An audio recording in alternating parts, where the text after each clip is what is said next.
Hi guys! Welcome back to my vlog! And this is my very first video!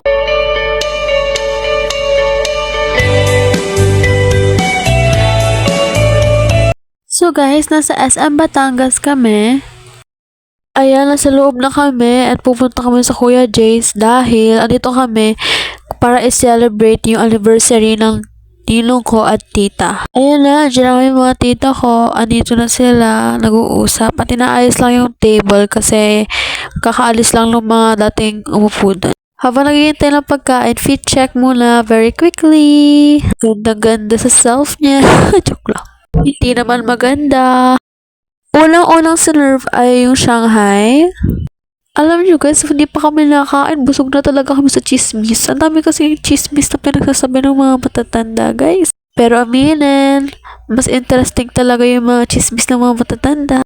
Lahat sila hindi na uubusan ng chismis guys. Yan, may gulay, caldereta, isda. Hindi ko alam kung anong klaseng isda yan.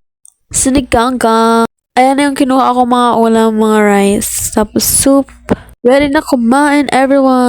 Kumain din kayo guys habang nanonood kayo dito ng video ko. Alam niyo guys, yung bata pa talaga ako, pangarap ko na talaga maging YouTuber at mga FB, mga ganun, magbablog. Actually, meron akong account kaso mga isang subscriber lang talaga. Feeling ko talaga famous na ako nung bata pa ako. Ang hirap kasi i-engage yung mga subscribers, ganun. Pero sana may chance pa rin ako sumikat. Joke lang. At least yung mga lang, 1K subscribers, okay na sa akin yun. Sa FB ako nagpo-post or YouTube. Sa mga reels, gano'n. Madami kasi akong nakikita ng ibang mga vlogger na sa YouTube din, tapos sa FB din. Ayan! Sinakmal na talaga ni Shrek yung pagkain. Laking sakmal na yun, di ba?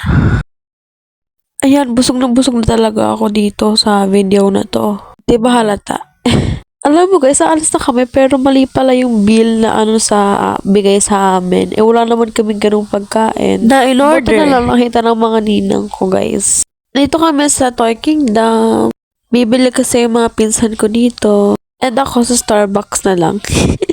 Alam naman, bumili pa akong laruan guys. Aminin nyo guys, madami talagang memories dito sa Toy Kingdom. Madami kang nabibili, gano'n, nung bata ka pa, childhood memories. On the way lang kami sa Starbucks guys. Sa wakas, makakapag-Starbucks na ako.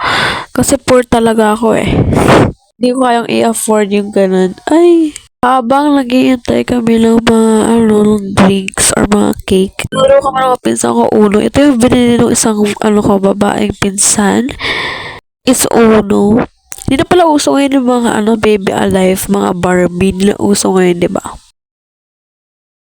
Kita nyo naman, ang dilim na sa SM. Ang natira lang talaga Starbucks.